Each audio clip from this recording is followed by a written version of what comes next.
Okay, hello, my dears. We're smoothly starting. I will wait for 10.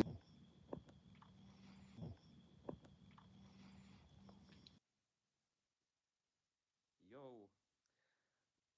yes, I'm right now smoothly. We'll start sharing. Shared right now the links. So, tell me, dears, can you see me nicely?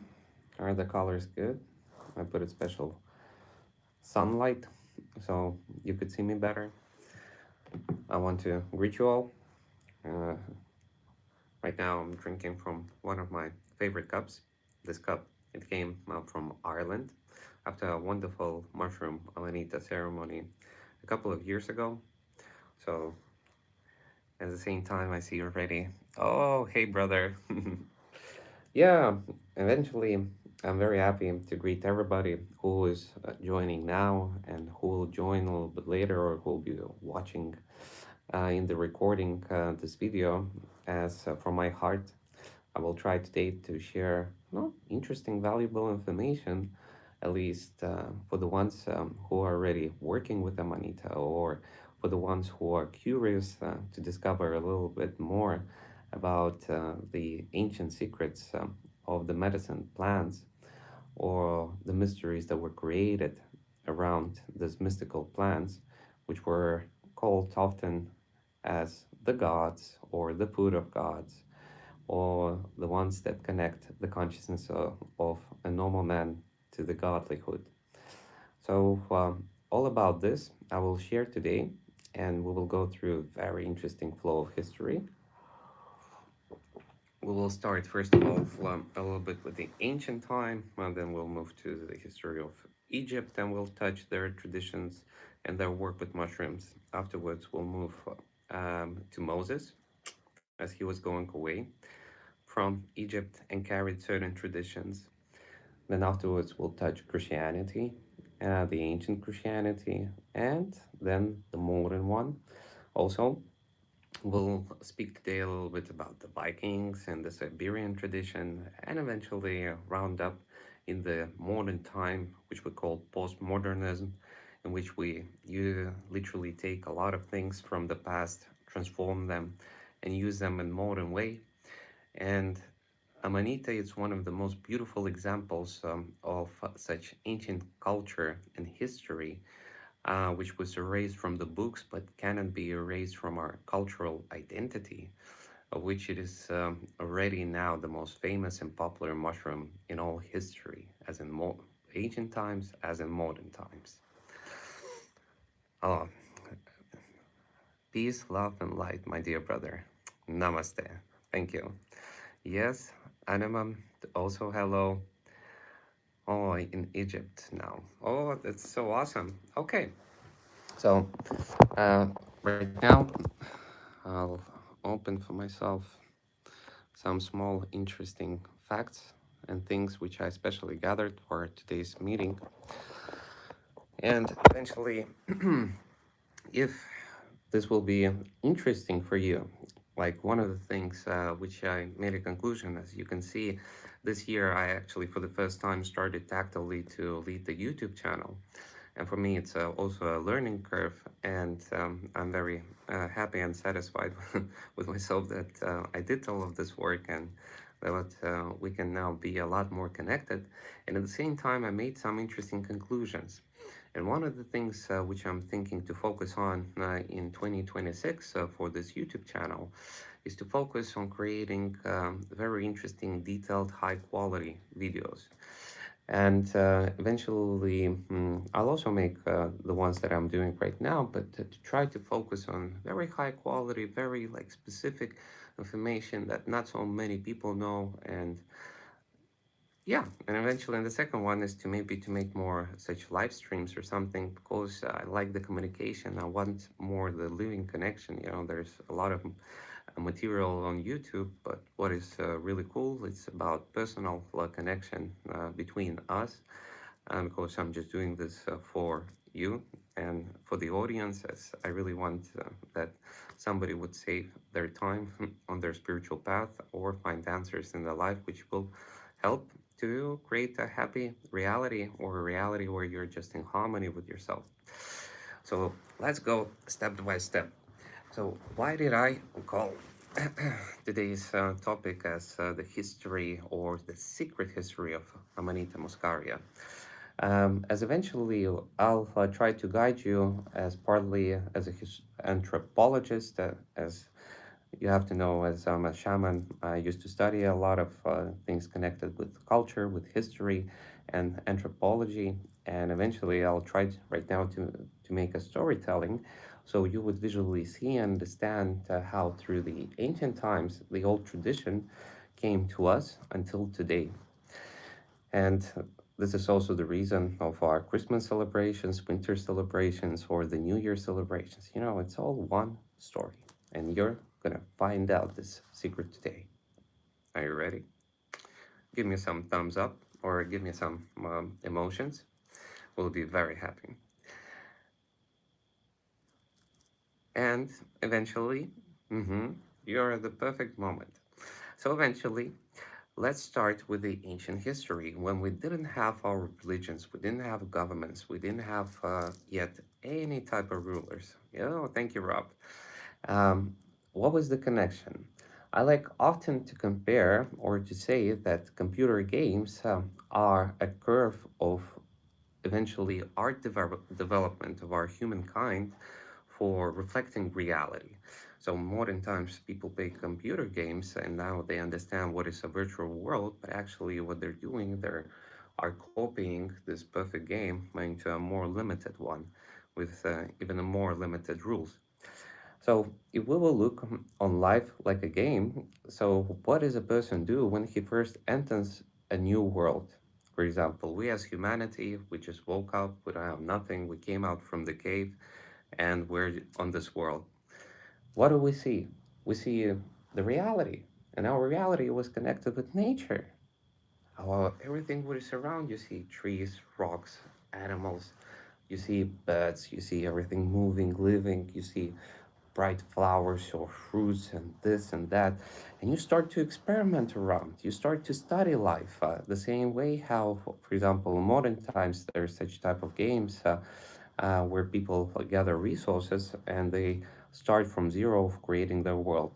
In the same way here, when people were studying the world, they were studying it through their personal experience and connection, in the same very way how we were studying life when we were small. Do you remember when you came out first time to the courtyard and you saw the nature, or you went somewhere in the nature? It was a process of discovery. You were looking, touching, tasting, breaking. You were playing around, and you were trusting your own experience to understand what it is. And this is exactly the flow, well, what is natural for us. And in this natural flow, people would study the surrounding reality. They would try different things, and eventually they would seek for food. And in food, there are specific plants and there are specific mushrooms which have a very special effect exactly on human beings. And this effect, it changed everything for the people who have tried it. And eventually, people understood that through this connection of the nature, people can have a more clear connection with the spirits. Because when you use these medicine plants with your consciousness, you start to connect even more with the reality around. You start to connect with the nature. So eventually, what do we see in nature? If we would live here, let's say, a billion years ago, or in the beginning, we would see, first of all, the moon, we would see the sun, we would see the stars, we would see the cycles. We would just observe and see. For us, the moon map would become our television. We would know it perfectly. And that would be the orientation. And the cycles of the moon and the sun, that is what created the movement of the nature around. So eventually, all of the first cultures and traditions, they were always connected with humans being connected with nature and the cycles that nature holds. And the two main, let's say, gods or reflections of God is the sun, because it gives the energy to everything and gives the light, and the duality. The second, it's the moon, the darkness. And in this duality, moon, and sun, yeah, light and darkness, that was the original way of understanding reality, that you have both in one. You have the dark and the light in God in one. It was united. And that's why even the first reflections in ancient cultures, when they painted God, very often they painted with black color, black as darkness, as endless, as limitless, as something that you cannot imagine, because it's beyond the beauty of God and reality. It's like beyond the mind of the human. So, as a result, we have this tradition of understanding how the life works in our reality thanks to nature, and we are creating then our two main, let's say, gods is the moon and the sun, and we're the ones who are connecting and experiencing between the movement of these two, our reality upon which our nature and world dances. So then we're moving on. Let's go to one of the first ancient cultures which we have at least documentations, and why it was very fascinating for me more than 20 years ago to study the Veda books. The Veda books is the Hindu tradition in India. The books are so ancient and old, it's actually very hard to say how ancient the scripture is, but it was written down in Sanskrit language, which when you read it, it reads like a poem.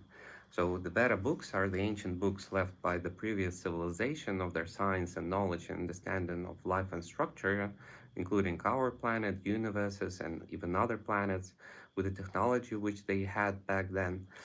And in the Veda books, there's a very interesting special drink. Yeah, this drink, it holds a very old tradition.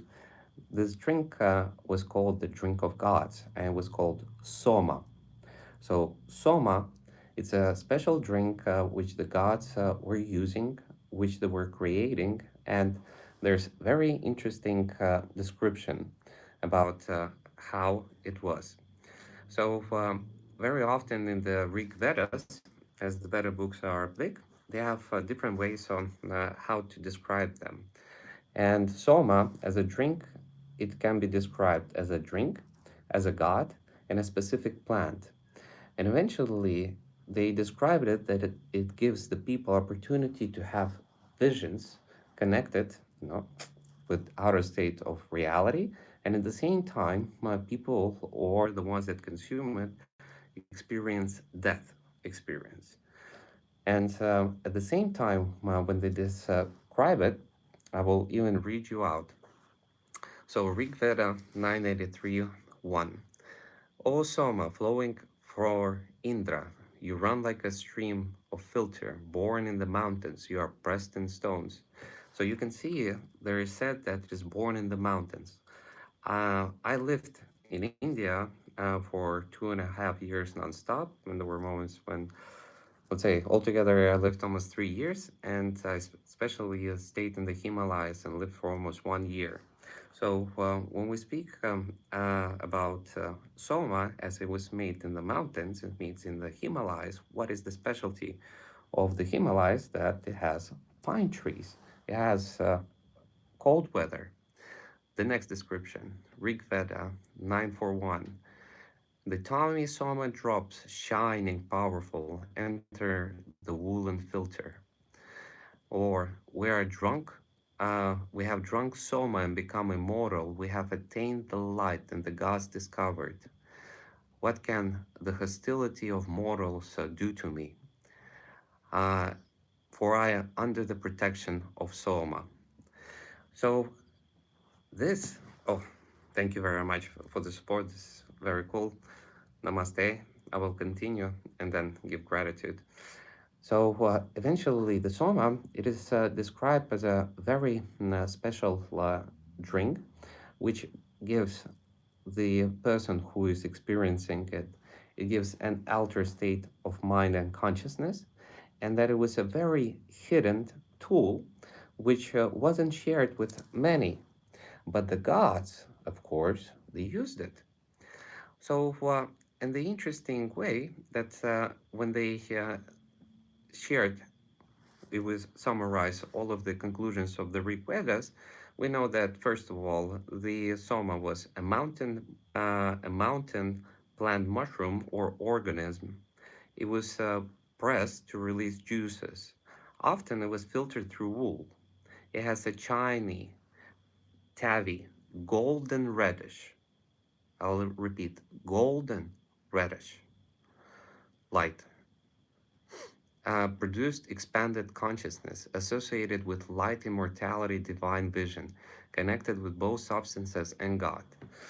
So here we can see that by the description, this is very often what we can see in ancient scriptures that when they speak about that it's not a plant, yeah, it's not a living being, or it doesn't have any seeds. Many don't understand that they think it's a riddle. In truth, it's a description of the mushroom world because it gives a fruit, right? A fruit, but it doesn't have seeds because the spores are so small you never see them. So eventually, every time when you see in ancient scripture some holy fruit, you can understand that in many cases they're describing mushrooms. But let's now jump from India, where we have seen that they have used this knowledge, now to the next, to Egypt. So you know that in Egypt there was the pharaohs and there were the priests, and at the same time we know right now we still have from Egypt the engravings of seeing of mushrooms, and that they were used by high priest and pharaoh for getting their knowledge, for getting their connection. So eventually, in Egypt, it was symbolized as the immortality food, the food of the gods, the plants of the immortal. And only pharaohs and high priests could do it. So we can see that Egypt, they had also the sun, the moon. If you take the Indian gods, they are also divided between the sun and the moon. And now we're moving on to Egypt, where they had this tradition of mushrooms, but it was used only by high priests. And then we go to the next passage of the sacred knowledge, moving to Moses. As we know that from Egypt, there was a process when Moses guided the Jews out of Egypt. And historically, there are many descriptions of why it happened. And there's some specific theories. They show and studies that the knowledge that Moses had were of the Egyptian priests. So eventually, when Moses was guiding his people from out of Egypt, we know that Moses was guiding for 40 years his people through the desert. And in the desert, there was happening an unbelievable magic. What was the magic? The magic was connected with exactly mana. So mana, it's a very interesting term because in modern times, many people know it, especially gamers, that it's a symbol for a mana potion. So, but how is it connected? And let's a little bit dive deep into it. So, first of all, it is interesting that very often when we look on old descriptions of Moses, exactly in paintings, we can often see that he has horns. Yeah, the Vikings on their helmets, they have also horns. What do the horns mean? It's a symbol of the moon. And the ancient god in Hebrew tradition, he was called Sin. Sin is literally the moon god. So synagogue, it's the place where you would worship the moon god. So eventually, it was all connected with the cycles of the moon, and this tradition it remains until today. That the Jewish tradition, the same as in the Vedic tradition, they're following the cycles of the moon and the sun. Through that, they're synchronized. So eventually, we find out a very interesting fact about the description of what was actually the manna. How did it look like? So I'll read out Exodus 16:14. And when the dew that lay was gone, Up, behold upon the face with wilderness. Hello, my dears. You know, the battery of my phone, it went so high in temperature that it turned off. And this is very strange. Well, it seems the information that it's sharing, it's very valuable. So I'll just continue where we left off. The description of what is mana. So another scripture, Exodus 16:31, and the house of Israel called the name there, therefore manna, and it was like coriander seed, white, and the taste was waffle made with honey. So mhm. So thank you very much for your support in that you state. I will today do my best so to share this information as I feel it's valuable. So we see again that the description, for example, honey bread, yeah, my dear friends who tried Amanita, you know how it tastes and what could be a description of that taste includingly. So eventually, to summarize the biblical manna, so it falls from heaven, it appears with the morning dew, gathered from the ground, disappears if stored improperly. So you know that there's not only Amanita muscaria in the mushroom world, but there's also psychedelic mushrooms in our world. And if Amanita, it's more easier to keep it, then with the psychedelic mushrooms, they quickly can spoil, especially if you don't hold them correctly. And in other words, we can see that the description of the biblical of the manna is very closely connected with the mushrooms. So eventually we can now understand that throughout this 40 years, it have been a very special and a deep and a spiritual journey. If somebody would guide their people for 40 years using medicine plants and sharing specific wisdom and mindset or concepts of reality. So it is very interesting for that reason to understand that until today, in the Hebrew tradition, in the Jewish tradition, everything is closely connected with with Moses, with the moon cycles, and with the calendar, and the cycles in the tradition are very, very much respected. But now let's move on. So we know that Torah was the first, let's say, fundament of the Abrahamic culture and tradition. And from those books rose in the future the New Testament and the story of Jesus Christ. So Christianity eventually, when it developed, what were the big changes happening in the traditions if we speak about it? So eventually, for the Christian tradition, if in the Torah and the Old Testament they were following the moon cycles, first of all, then Christianity had moved to the sun. So you know that in Christianity we have the sun day, yeah, the sun. That it's very interesting that we again have the word sun. That then we go from the aspect that everything works in cycles, big, small cycles. We're going to Christianity, which develop the concept of the eternal, yeah, eternal life. So it's also a different type of understanding, and also a key difference from the old tradition to the new. That in the old one there was a part of initiation, and eventually in the Christianity we used and focused on the topic of salvation. So we can be saved. So, and there's a lot of very interesting books, which later on, if you want, I can share the names and the links in the description of people who studied the old Christianity traditions and studied the biblical text and trying to understand with what was connected the tradition. And there's already now on internet a lot of pictures from ancient churches where we could see Amanita as a mushroom showing up in many locations.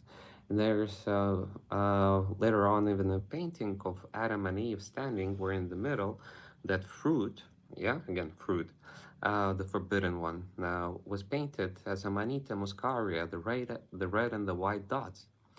So let's now just take the understanding that the tradition and the development of Christianity, it occurred as a natural specific evolution of history of religion. Yeah? We were first spiritual, then we became religious. And in religion, the old traditions are integrated but transformed. As a result, this connection between the mushrooms and Christianity, it is so deep and profound that even until today, it is being used, the traditions of the first Christians. So let's speak a little bit now about the main person on whose name was created Christianity, Jesus Christ. We have to know that Christianity was made 400 years later after his death by Constantine. When he was living, he was just considered a very wise guru and a yogi.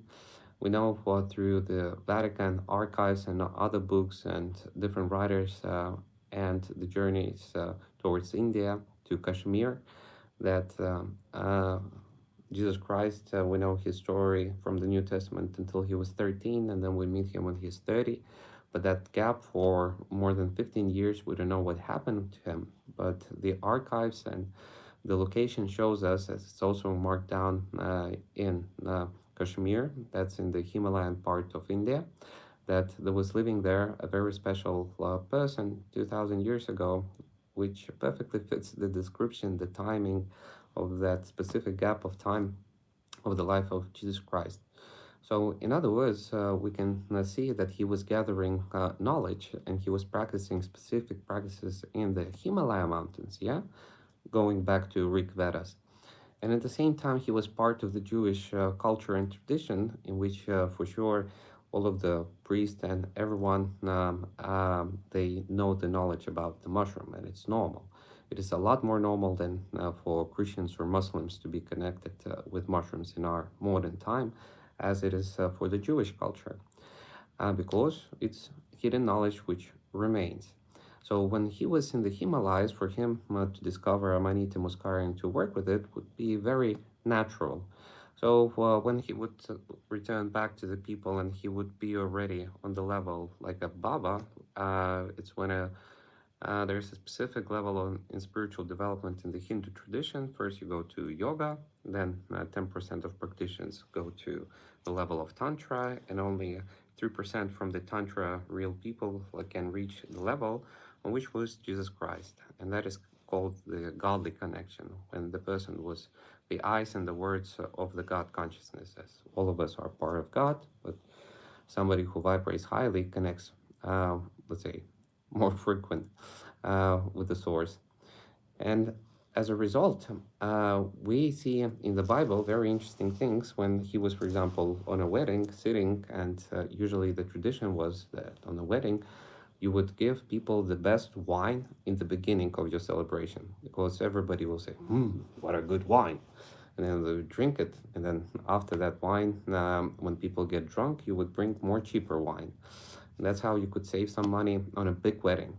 So the story when Jesus came to a wedding, I won't go into the details that maybe that was his wedding or whatsoever, but I'll just repeat what everybody knows, that they didn't have wine, and then he created wine so much that everybody were so grateful. And now, as you know, the story of Amanita Muscaria, exactly, and which color it creates when you boil it, when you cook it. Yeah, if you take Amanita and it's dry, it looks like dry bread. So at the same time, the old tradition says that it's the gods. It's a god, so eat my bread. And as a result, we can see that all of this unites that he was making wine, and there's a high chance that it was from Amanita Muscaria. Then eventually, the tradition when he shares that eat my flesh, yeah, eat my body. This is a pure, again, old, ancient moon and sun nature connected definition for using the plant medicine when you eat the god, because the mushroom connects you with God. That's why it was considered in tradition, some of the people, as the spirit reflects God, or that is the God, or that is the body of God. So for that reason, until today, you can see that it's round when they're giving the Passover, and there's wine as red, still symbolizing the white and the red. So we can see that towards Christianity, even though, let's say, everything partly changed, the knowledge of this tradition remained. As Christianity developed, I won't go too much into the details as it's a very, very not deep topic, but all I can say that the tradition has changed from the moon to the sun, so it's the topic of the rebirth. Uh, and eventually, the red and the white, it remains not only in the bread and the wine, but it's also is, for example, in the Catholic churches, the cardinals and everybody are wearing the red and the white outfit. Why red and white? Why? Well, of course, ancient traditions, first Christians, and the secret truth. So that's why in Christianity, this tradition in ancient times was kept, and that was the fundament. And with there's a high chance that exactly with Jesus Christ, people got that experience of having the journeys and discovering themselves. And later on, that this tradition transformed. And let's now jump a little bit to our European culture, because we have in Europe, and many of us are from there. I'm from Estonia, and our ancient traditions was paganism, and it was, of course, connected in ancient times with the Vikings. So the Vikings is one of those cultures which we have right now connections and understanding what was the tradition of the Vikings with the mushrooms. We know that they were using psychedelic mushrooms, and at the same time, we know that there were stories of the cases of having super strong Vikings, which a whole army couldn't stop. And that was a technique which the Christians called berserk. It's when a person, a Viking, went into such a deep state of power that nobody could stop him. And he would have the whole control over his body, his flow, and eventually nobody could hit him. Nobody could move so fast. Nobody could be have such a big stamina. So in the Viking tradition, so we know that partly this was done, of course, by the shamans who were preparing something for the Vikings. And this is just a separate topic. I'll go back to history, but I even had here my own experience that of helping and creating such a berserk state for a specific solution. And now, of course, it works. Everything is a state of consciousness. But eventually, in the Viking tradition, who do we have as one of the main gods? It's Odin. Yeah, Odin has one eye. With one eye, he looks into the future. With one eye, he looks into the past, and he has given away that eye for the wisdom. So eventually, he's riding in the sky, and there's even a specific name.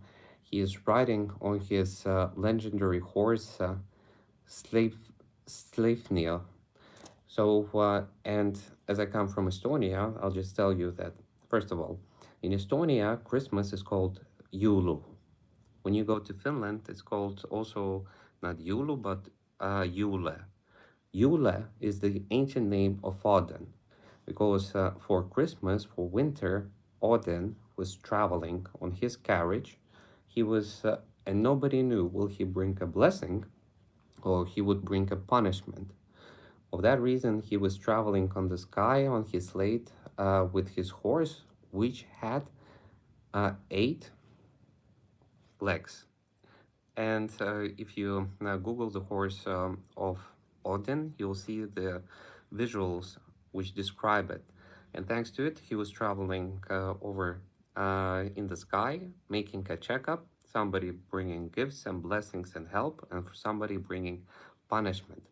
So as a result, this is very important because at the same time, people, the Vikings, were giving and living food for Yule, for Odin, or for the spirits that as a certain kind of gratitude and a way of getting his blessings. So eventually, this is all about the winter solstice. So what, and as we have the Vikings, so also using Amanita Muscaria, and we know it not only from their scriptures, but we have another, nation. They're called Chukchas. They live in Russia. It's like the northern hemisphere. Just to show you, this is this part, this where we had the oldest tradition of Amanita remaining in the world, as Vikings were later on conquered with Christianity. But the Chukchas, they were the last holders of this culture. And in Russia, it was very interesting that this exactly region and this ethnical group, they tried to conquer it for 150 years. The Imperial Russia tried to conquer it, and they couldn't do it. They lost all of the wars because they're in the winter and their soldiers were eating Amanita muscaria, and they could lay down in snow for 24 hours and not move a bit. They could shoot from bows 2-3 times more and longer, 200-300 meters than even than the other ones. And even weapons couldn't save you when you're in such cold. And eventually, how this ancient tradition and culture was destroyed, the same way how the Northern American culture was destroyed, the Native Americans. And it was through diplomacy and alcohol. They switched from the holy plants up to alcohol, which eventually they didn't have the genes to dissolve it. They became really quickly addicted to it. And of that reason, all of the northern people are very addicted to alcohol, and it makes them 3 times quicker drunk than a person from Italy. So, of that reason, until today, the biggest problems with alcoholism in Europe is in the northern Europe. So that is historically, and for that reason, now Christianity, holding the certain part of the tradition. Now we're in Europe, the Viking tradition, and in Russia in ancient times it was the Veda and the connected with the sun, the Russian Vedas, but that's a totally different topic, which is like a rabbit hole. So, and we're coming now smoothly to our time, and now we have a celebration into which we were already born, and from our childhood we celebrate Christmas. So, let's now summarize everything together and decode and put the picture straight. So, through going through all of this history, we have so many stories, so many old traditions that our ancestors were repeating that we cannot forget them. They're in us, they're in our DNA, it is in our nature. But how we understand these traditions and we view them, this, it's a choice.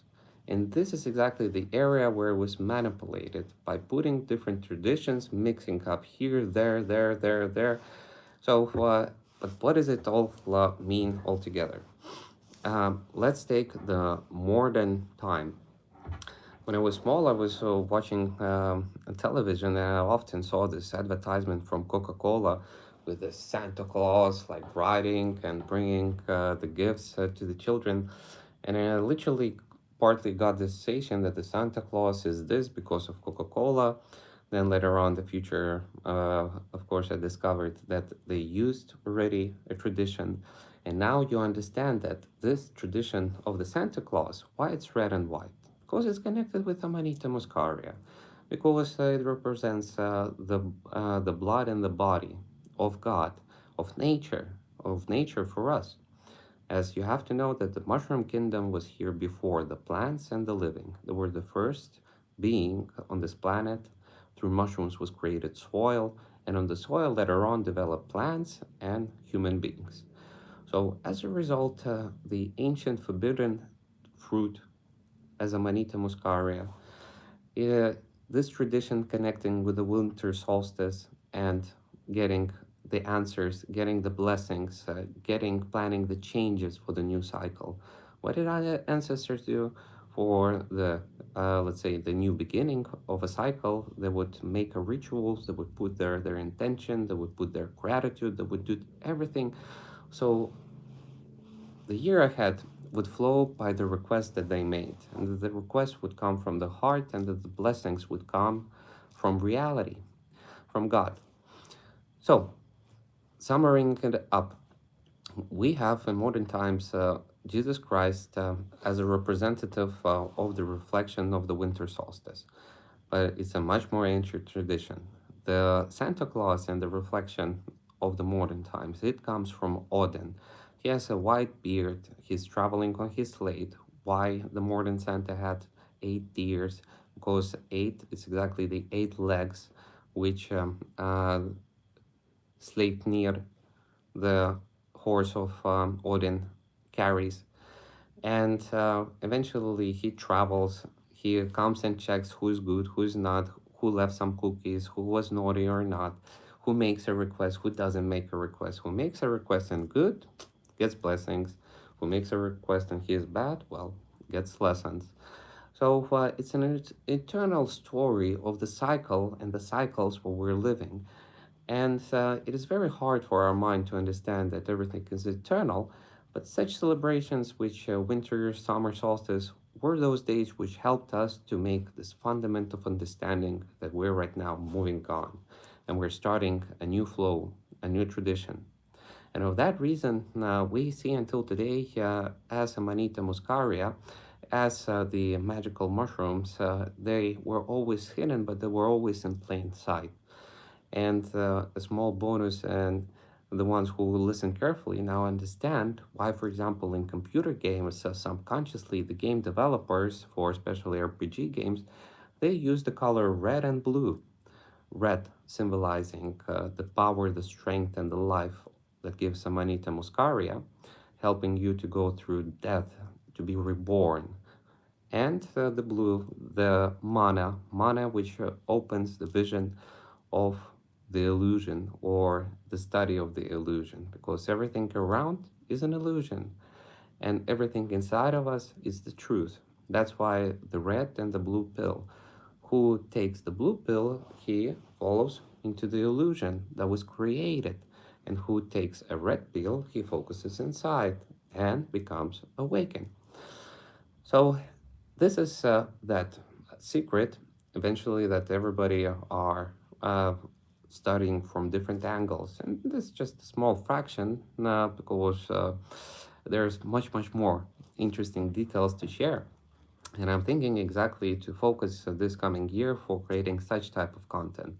But this I can only do from your feedback. If you like it, if it's interesting, would you like me to animate it? Do you like me to put more in the videos, let's say visuals and understandings of the exact scripture, so you would see the things that I read that you can double check? So I will be very happy to hear this right now and in the comment section. And I want to share a very big gratitude while I had a disconnection for the heartful donation from Switzerland. Namaste. I much appreciate it. This always brings inspiration. You know, it's like mutual. That when you give and you receive, you want to give more. So thank you for supporting the work and the wisdom. And I will right now read up the things which you wrote in the chat, and we'll go to the section of question and answers. Mm-hmm. So, Ian, I've been working with Tintriker over the last few days and trying to find out information what it teaches, but wasn't finding anything. Delighted with this knowledge, I was giving up it today. Well, I want to share that Tintriker, of course, is done when it's from Amanita. It has the spirit of Amanita, but the magic happens when you do your work with your consciousness. You make requests, you listen to yourself, you lead a diary, you do all the things that help you to understand better who you are. If you don't make the request, if you don't do the work, if you don't do that, then it doesn't matter. Are you eating Tintriker? Are you eating the dry mushroom or the fresh mushroom? It's all about focusing, getting the energy and focusing it on that what matters. And sometimes it matters just to relax and allow the things that are inside to come out. Then afterwards, once you let it go, you recover. And afterwards, you go up and you grow and you get inspiration, strength, and naturally results. Just in all of this work, focus on yourself and formulate exactly what you want. Have your request in front of yourself and just make the actions towards it. And allow yourself to let go if anything happens. or comes from the inside. Santa's hat. Mm.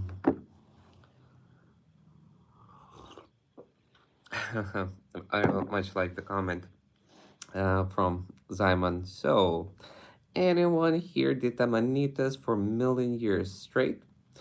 Well, I have a feeling that the people who are right now on the live stream, there's maybe a small hint that there's a chance to it. We consider that our planet is 4.5 billion years, not million, billion years. And for how long mushrooms were here, you know, I think we're here gathering with somebody who maybe has tried mushrooms for a billion of years.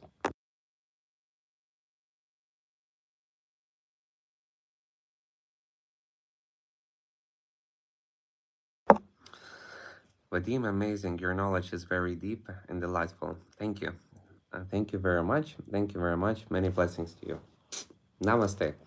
So now I'll just read up questions which I got in personal messages, and you just have to know that if you send them before my stream, I will always would love touch them. And there's some. The question was, uh, I would. So, dear Vadim, I would love the live stream you're planning, and I would like to join. So, I would love to hear about your experience with trauma and trauma healing surrounded and supported by Amanita. I'm working with trauma healing for a while and I feel stuck. So I want to go deeper by using Amanita. I feel guilty about not working on my trauma fast enough, which led to my emotionally hurting people around me and myself. Yeah, it's absolutely natural. You're not the only one. All of us, when we have suppressed anger and emotions, we can hurt others around because others are part of us. When we are hurting ourselves on the inside, when we're betraying our soul, when we're not doing what we want to do, when we're wasting our time on things that don't matter to us from the inside, this will create, of course, tensions on the outside. This will create conflicts on the outside. This will create everything what you feel inside. So if I betray my soul and I don't do what I want, I betray myself. If I betray myself, but I'm not honest with myself and understanding I'm betraying myself, I will organize a live theater for myself through my close ones who will betray me. Why? Because I'm playing with myself through him into betrayal. So my consciousness of this avatar would pay attention to the topic betrayal and would understand through that that betrayal is bad and that you don't like that you're being betrayed. Then why you're betraying yourself? You understand? If we don't get these lessons that we're getting, it doesn't matter which substances and what you do and how much. We have to learn the lessons that we're sending ourselves, and this will bring the quickest results of healing because healing, it's a frequency. When we're in a good harmony frequency with ourselves and our soul, our frequency is high. When the frequency is high, everything that is broken is being healed. But when our frequency is low and we focus, let's say, on the news, on the negativity, we're listening to music that brings destructive messages or vibrations, or we're watching videos which bring us down. That creates destruction because we feel stress inside. We compare ourselves. Yeah, what does capitalism teach us? Compare yourself. Compare yourself. You're not perfect enough. What? No. You're broken. You're sinful. You have to compare yourself. You have to compare yourself. Look over here, compare there. And that's the main actually way how we lose our strength by comparison of ourselves with others, of our reality with others. Sometimes it can be good for inspiration of understanding yourself, but you have to know you're unique. I'm unique. Everybody is unique. Our God is unique. You understand? Uniqueness. And that uniqueness only you can discover. Only you can understand who you are. And for that, in history, we have made a lot of spiritual practices, and the whole life is filled with adventures. So you can rediscover yourself and understand why you came here, what is important for you, and what you truly want. So I hope that this will give you a more deeper, not only understanding, but the confidence to continue working upon yourself. Will you use the tincture? Will you use Amanita? Or will you use physical practices, meditation, or psychotherapy? Everything is good. Invest your time into yourself. Be honest with yourself. Take out what you feel. Understand what your soul tells you through the feelings. Make the right conclusions. And then, when the next repeating cycle comes, you're like, I know it. I know it. I was there. I was there very many times. No, no, no. This time I know. I'm doing this. I'm focusing on myself. You can solve your problems by yourself, or I don't feel like inspiration to work with you. I would rather just mind my own business. So, in other words, uh, life is an unbelievable game. This is why we're also reflecting this aspect in our modern arts, which is gaming. Gaming combines digital art, musical art, storytelling, history, balance, IT, community, etc., etc., etc. And thanks to all of this, if we approach it from the right angle, this might also help us to understand in which game am I actually playing and what are the rules of this game. So, this is an answer for everybody for self to discover, and I hope that this will assist you. So, I'll read up. Uh, the question is, it was an allergic expression. I was asking about extended intake cycles, interested constantly in extreme cases. So, the concentration, if you take it, you have to be more careful with it. If you want to have more healing effect, eat the whole mushroom. Don't focus on tinctures. Why? Tincture is more good because it's concentrated on one hand, but the healing compound, if you exactly need healing compounds, there of course lie in all of the mushroom. There is not a single compound there that is by mistake. There are the compounds which will help you biologically to regenerate. Amanita has about 15 different chemical compounds. When you make a tincture, part of the compounds are being lost. I'm not saying that it's bad because it's maybe more concentrated, but definitely you lost other elements. And as practice shows, so all of the mushroom is valuable. And that's why I always recommend try yourself. You try tincture, try dry mushrooms. Try dry mushrooms if you didn't try, if you have tried for interest tincture, but just so you would see what is the effect on you and which tool suits for you. And of course, there are some people for who Amanita doesn't suit. The percentage is small, but they also exist. There are many, many tools in this reality. Amanita is just one of them. And today's stream is just about to guide you a little bit deeper into the understanding of this tradition, why it's so sacred, why it's so old.